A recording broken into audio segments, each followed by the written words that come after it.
আপনি সামান্য কিছু সম্পদের মালিক হইলে এখান থেকে জাকাত দিতে হবে, শরীয়ত কিন্তু এটা বলে নাই। একটা স্ট্যান্ডার্ড আছে, এই মানে গেলে দিবেন। সেটা কত? সেটা গোল্ড আর সিলভার দিয়ে রাসূল সাল্লাল্লাহু আলাইহি ওয়াসাল্লাম দিয়েছেন। তো এখন আপনি কোনটা ধরে দিবেন? কেউ বলে গোল্ড দিব, কেউ বলে রূপা দিব। এখন আমি কি বলি? আমি আপনাদেরকে সাজেস্ট করবো আপনারা রূপারটা ধরবেন। অল্প আসুক না, ধরেন আপনার 1000 টাকা জাকাত আসছে, তা আপনি যদি 1000 টাকা জাকাত দেন, এটা আপনার হৃদয়ে একটা প্রশান্তির কারণ হবে না যে আমি সম্মানিত জাকাত দাতা, আলহামদুলিল্লাহ। এবং এত বড় একটা ফরজ ইবাদতের লিস্টে যে আপনি ঢুকতে পারছেন, এটাও তো কম কিসে, কি বলেন? জাকাত ফরজ হওয়ার শর্ত আছে, এই শর্তগুলো আমরা শুনব। 5টা শর্ত। প্রাইমারি শর্ত হচ্ছে নেসাব পরিমাণ সম্পদের মালিক হওয়া, আর এটা হাওলানিল হাওল, 1 বছর থাকা। এগুলো হচ্ছে প্রাইমারি শর্ত। আরো 3টা সেকেন্ডারি শর্ত হচ্ছে আল মিলকিয়া, পূর্ণ ওনারশিপ থাকা, আর জিয়াদা, এটা আপনার অতিরিক্ত টাকা এটা হওয়া, আর হচ্ছে আদামুদ্দুয়ুন, ঋণ না থাকা। এই 5টা শর্ত আমি ব্যাখ্যা করলে আপনি বুঝবেন। 1 নম্বর হচ্ছে নিসাব পরিমাণ সম্পদের মালিক হওয়া। আপনি সামান্য কিছু সম্পদের মালিক হইলে এখান থেকে জাকাত দিতে হবে, শরীয়ত কিন্তু এটা বলে নাই। সুবহানাল্লাহ। আপনি জাকাতের নিয়ম শুনলে দেখবেন যে ইসলাম কতটা ব্যালেন্সড। একটা থ্রেশহোল্ড আছে, একটা স্ট্যান্ডার্ড আছে, এই মানে গেলে দিবেন। সেটা কত?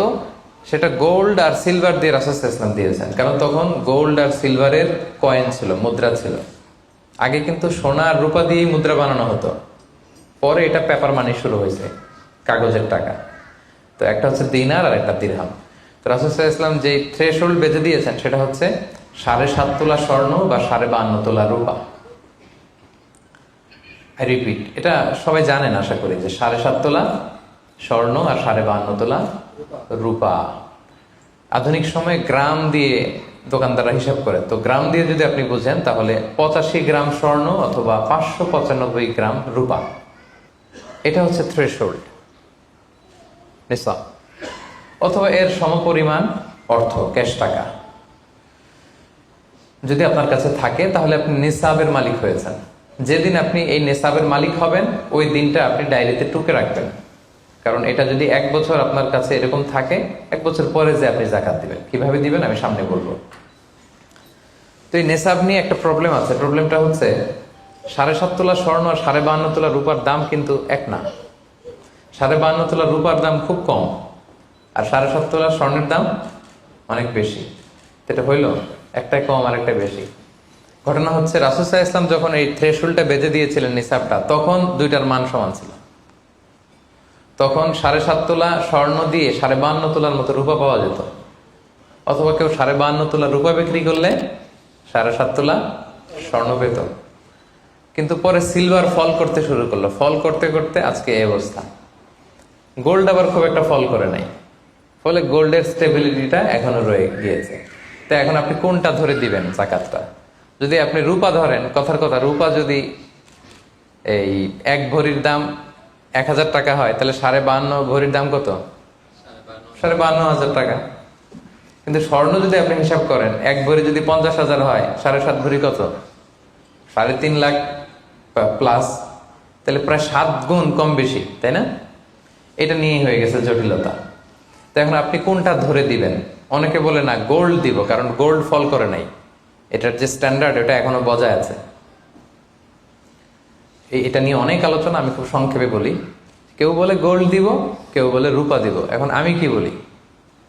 আমি আপনাদেরকে সাজেস্ট করবো আপনারা রূপারটা ধরবেন। রূপারটা ধরলে কি লাভ হবে জানেন? 2 দিকেই লাভ, আপনারও লাভ, যিনি নিবে আরো লাভ। রূপারটা ধরলে বেশি সংখ্যক লোক জাকাত দান করতে হবে, তাই না? আর বেশি সংখ্যক গরিব লোকও টাকা পাবে, কি বলেন? তো 2 পক্ষে লাভ হইল না? এখন প্রশ্ন করতে পারেন, হুজুর ও পাইছে, ওর লাভ, আমার লাভ কি? আপনার তো সবচেয়ে বড় লাভ, আপনি সওয়াব পাবেন আখিরাতে। এটা আমাদের বেশি দরকার না? কি বলেন? যিনি গ্রহীতা উনি পেয়ে লাভ, তার লাভ হইল, আর যিনি দাতা তিনি সওয়াব পেয়ে লাভবান হইলেন, তিনি সম্মানিত জাকাত দাতা হইলেন। অল্প আসুক না, ধরেন আপনার 1000 টাকা জাকাত আসছে, তা আপনি যদি 1000 টাকা জাকাত দেন, এটা আপনার হৃদয়ে একটা প্রশান্তির কারণ হবে না যে আমি সম্মানিত জাকাত দাতা, আলহামদুলিল্লাহ, আই এম এ জাকাত পেয়ার। এবং এত বড় একটা ফরজ ইবাদতের লিস্টে যে আপনি ঢুকতে পারছেন, এটাও তো কম কিসে, কি বলেন? এজন্য স্বর্ণেরটা না ধরে রূপারটা ধরবেন। আপনাদের যে টাকা পয়সা, আপনাদের তো হীরা দিয়ে করা দরকার আপনাদের নেশা। এনিওয়ে, তো এজন্য আপনারা রূপারটা ধরবেন, তাহলে লোকজন উপকৃত হবে বেশি, সম্মানিত ভাই এবং বোনেরা। তাহলে 5টা শর্তের প্রথমটা তো বুঝে গেছেন, নিসাব। কি বলেন? নিসাব বুঝে গেছেন না? 2 নম্বর শর্ত হচ্ছে শুধু এই নেশাব পরিমাণ সম্পদের মালিক হইলেই হবে না ভাইরা, এটাকে হাল আনিল হাউল বলে, মানে 1 বছর আপনার কাছে থাকতে হবে। দেখেন ইসলাম কতটা ভারসাম্যপূর্ণ। কিছু টাকা আপনার কাছে থাকলে এই জাকাত দাও না, এটা 1 বছর থাকতে হবে। যদি দেখা যায় যে আপনার সব খরচ শেষে 1 বছর এই টাকাটা আপনার কাছে অলস পড়ে আছে, তাহলে বোঝা গেল যে আপনি সম্পদশালী এবং আপনার অর্থের একটা স্টেবিলিটি আছে। কি বলেন? তাহলে আপনি নেশাব পরিমাণ সম্পদের মালিক হলেন, এবং 1 বছর যদি থাকে, 1 বছর শেষে আপনি জাকাত দিবেন। এই বছরটা কিন্তু সৌর বছর না, সোলার ইয়ারে হিসাব করলে হবে না, এটা লুনার ইয়ারে, চান্দ্র বছরে। খেয়াল রাখতে হবে, সৌর বছর জানুয়ারি ফেব্রুয়ারি মাসের যে হিসাবটা, এটা 365 দিনে 1 বছর। কিন্তু যেটা লুনার ইয়ার, চন্দ্র বছর, এটা কতদিন 1 বছর কে জানে? কেউ জানেন না? 300 হ্যাঁ 354 দিন, রাইট। 354 দিন, সামান্য কিছু সময়। তো 11 দিনের কিন্তু এখানে ডিফারেন্স আছে, 11 দিনের ডিফারেন্স আছে। তো আপনি হিসেব করবেন হচ্ছে চান্দ্র বছর অনুযায়ী, সৌর বছর অনুযায়ী না। তো সৌর বছর অনুযায়ী যদি করেন, তাহলে আপনার জাকাত কিন্তু 2.5% থাকবে না। চান্দ্র বছর অনুযায়ী আপনার 2.5%, সৌর বছর করলে ওইটা 2.58% হয়ে যাবে। একটু বাড়বে না? কারণ কতদিন বেশি? 11 দিন বেশি, পার্সেন্টেজও বেড়ে যাবে। তখন কিন্তু জাকাত আপনার 2.5% থাকবে না, 2.58%। বলার আগে বুঝে যায়, কারণ সব ব্যবসায়ী সারাদিন ক্যালকুলেটর নিয়ে কোত্থেকে শিপমেন্ট হইলো, কত মিলিয়ন গেল, কত মিলিয়ন ঢুকলো, সব মুখস্থ, যেন বলার আগে বুঝে ফেলতেছে চটচট করে, মাশাআল্লাহ। তো তখন আর 2.5% হচ্ছে না, 2.58% হচ্ছে। তাহলে সম্মানিত ভাইরা, আপনি ধরেন, উদাহরণস্বরূপ ধরেন যে আপনি গত রমজানের 20 তারিখে সর্বপ্রথম নিসাব পরিমাণ সম্পদের মালিক হয়েছিলেন। তো তারপরে আপনি খেয়াল করবেন যে দেখি সারা বছর এই পরিমাণ অতিরিক্ত অলস টাকা আমার কাছে পড়ে থাকে কিনা। থাকতে থাকতে থাকতে থাকতে এই রমজানের 20 পর্যন্ত দেখেন যায় টাকা ওইটা তো আছে, আরো হয়েছে টাকা। তো তার মানে আপনি এখন জাকাত দিবেন, যেহেতু নিসাবের মালিকও হয়েছেন, আবার পূর্ণ একটা চন্দ্র বছরও আপনার অতিক্রম করেছে, স্থায়ী হয়েছে, তখন আপনি জাকাত হিসাব করবেন। তাহলে 2টা শর্ত বুঝলেন না? 3 নাম্বার হচ্ছে ওনারশিপ। আপনার মালিকানা থাকতে হবে, যে সম্পদটা আছে খালি আপনার কাছে টাকা থাকলেই হবে না, এটা কমপ্লিট, আরবিতে তাসাররুফ বলে, কমপ্লিট ওনারশিপ আপনার থাকতে হবে। এখন একজনের আমানতের টাকা আপনার আছে, ওটা আপনি জাকাত দিতে পারবেন? একজন 5 লাখ টাকা আমানত রাখছে, আপনি এটা জাকাত দেওয়া শুরু করছেন, হবে? এটা তো উনি জাকাত দিবে, এটা তো আপনার আমানতের টাকা, এই টাকা তো আপনার বুঝাই দিতে হবে। তো আমানতের টাকা কিন্তু কমপ্লিট ওনারশিপ আমার থাকে না, এটার হিসাব আমি করবো না। তো এটা বুঝে গেলেন। 4 নাম্বার হচ্ছে এই টাকা আপনার অতিরিক্ত হইতে হবে, আরবিতে বলে জিয়াদা। দেখেন ইসলাম কত সুন্দর। ইসলাম বলে আপনার নিজের পার্সোনাল এক্সপেন্সিস, আপনার লিভিং কস্ট, আপনার সব ধরনের অ্যাকোমোডেশন, আপনার ট্রান্সপোর্টেশন এক্সপেন্সিস, আপনার মেডিকেল এক্সপেন্সিস, আপনার বাচ্চার স্কুলিং, আপনার ইয়ারলি ট্রিপ যদি থাকে, এন্টারটেনমেন্ট, ধরেন বছরে আপনি একবার ফ্যামিলি আউটিং করেন, এই খরচগুলো, যত খরচ আপনার হতে পারে, এই সব খরচ শেষেও কিছু টাকা আপনার থেকে যায়, ইসলাম বলে ওইটার উপরে জাকাত দিবে। সুবহানাল্লাহ। জিয়াদা, অতিরিক্ত হওয়া শর্ত। আপনার লাগে, যদি আপনার এই টাকা লাগে, ওটা তো আপনি ইউজ করবেন। আপনার টাকার ব্যবহারের জন্য সবচেয়ে বেশি হকদার কে? আপনি নিজে। আপনার সব খরচ আলহামদুলিল্লাহ সুন্দরভাবে চলে, এরপরও নিসাব পরিমাণ টাকা বছর ব্যাপী যখন আপনার রয়ে গেল, ইসলাম বলে জাস্ট 2.5%। সুবহানাল্লাহ। তাহলে অতিরিক্ত হইতে হবে। সর্বশেষ শর্ত, 5টা শর্তের সর্বশেষ শর্ত হচ্ছে ঋণ থাকতে পারবে না। ঋণ থাকলে ওইটা জাকাত থেকে বাদ যাবে। ধরেন আপনার আছে 5 লক্ষ, কিন্তু আবার ঋণও আছে 5 লক্ষ, কথার কথা। তো এটা তো আপনি আগে ঋণ দিবেন, আপনি তার জাকাত দিতে পারবেন না, এই কথাটা কি বুঝতে পারছেন? আচ্ছা, ঋণ ভাই 3 ধরনের। কয় ধরনের? 3 ধরনের। একটা হচ্ছে আপনার একবারে পরিশোধ করতে হবে, এরকম ঋণ থাকে না, যে আমি মুরাদ ভাইয়ের কাছ থেকে 1 লক্ষ টাকা নিলাম, আজকে আমার জাকাতের হিসাব করার ডেট, তো 1-2 মাসের মধ্যে টাকাটা দিতে হবে। তো তখন এই যে 1 লক্ষ টাকা উনি পাবে, এই টাকাটা আমি বাদ দিব আমার অন্যান্য অ্যাসেট থেকে।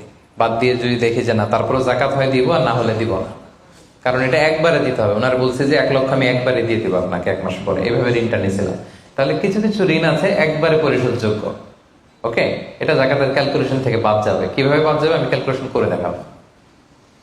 ঋণের দ্বিতীয় প্রকার হচ্ছে ইনস্টলমেন্টের কিছু ঋণ আছে, কিস্তিতে দেয়া লাগে। লেটস সে আমি 1 কোটি টাকা দিয়ে একটা গাড়ি কিনেছি, BMW গাড়ি, বা 50 লক্ষ টাকা দিয়ে আমি একটা হুন্ডা গাড়ি কিনেছি, 50 লক্ষ টাকা। তো এটা আমি কিস্তিতে কিনেছি। কিস্তির ঋণ যদি হয় তাহলে আপনি কিন্তু পুরোটা বাদ দিতে পারবেন না, তখন সর্বোচ্চ 12 মাসের কিস্তি বাদ দিতে পারবেন, 12 মান্থসের, তাও এই চন্দ্র মাসের হিসাবে। কারণ জাকাতের হিসাবটা কি 12 মাসের হিসাব, তাই না? এটা একটা ইয়ারলি ক্যালকুলেশন। আপনি পুরোটা যদি একবারে বাদ দেন তাহলে তো আপনার আর জাকাতই দেওয়া লাগবে না। কি বলেন? বাংলাদেশে অনেক বড় বড় সিআইপি ব্যবসায়ী আছে, ওনারা হাজার হাজার কোটি টাকা ব্যাংক থেকে ব্যবসায়ের কারণে ঋণ নেন এবং ওনাদের ঋণ খেলাপি হয়। তো ওনারা যদি বলে হুজুর আমার তো ঋণ আছে, তো উনি আর জাকাত দিবে কি? ওনারই তো আমার জাকাত দেওয়া লাগবে এখন। কি বলেন? এরকম বড় বড় সিআইপিরা যদি ঋণের দোহাই দেয়, উনি আর জাকাত দিবে কি? উনি তো ঋণী। তাহলে উনারই কিছু জাকাত আমাদের দেওয়া লাগবে, কারণ আমরা জাকাতের 8টা খাতের মধ্যে একটা পড়েছি, বল গরিমিনা। কি বলেন? ঋণগ্রস্ত ব্যক্তিকে জাকাতের টাকা দিয়ে হেল্প করা যায়, তো উনি আর দিবে কি? উনারে দিই আমরা। ওই ঋণ বাদ দেওয়া যাবে না। ইনস্টলমেন্টের ঋণ হইলে 12 মাসের, আর ওইরকম ঋণ খেলাপি 1000 কোটি টাকা, এগুলো বাদ দেওয়া যাবে না। 3 নাম্বার ঋণ হচ্ছে লাক্সারি পণ্য কিনতে যে ঋণ হয়, এই ঋণ জাকাত থেকে বাদ দেওয়া যাবে না। বিলাসিতামূলক কিছু যদি আপনি কিনেন, আপনি একটা লাম্বরগিনি কিনলেন 10 কোটি টাকা দিয়ে, এটা আপনি জাকাত থেকে বাদ দিতে পারবেন? পারবেন না। তাহলে লাক্সারি আইটেমের যে ঋণ, এটা বাদ দেওয়া যায় না। তাহলে ঋণের ব্যাপারটা পুরোপুরি বুঝে গেছেন না? এই 5টা শর্ত যদি থাকে আপনার মধ্যে পাওয়া যায়, অর্থাৎ আল্লাহ তাআলা আপনাকে একটা নিসাব পরিমাণ সম্পদের মালিক বানিয়েছেন, এটা আল্লাহ তাআলা পুরো 1 বছর আপনার এই পরিমাণ টাকা আপনার মধ্যে স্টেবল ছিল, এবং এটার পূর্ণ ওনারশিপ আপনার আছে, এবং এটা আপনার সব খরচের অতিরিক্ত, এবং সবশেষে এটা আপনার ঋণের বাইরে। ওই সম্পদ থেকে আল্লাহ তাআলা আপনাকে জাকাত দিতে বলেছেন। তাহলে জাকাতের শর্ত সবার clear? Be a part of our vision. Do listen and share the khair.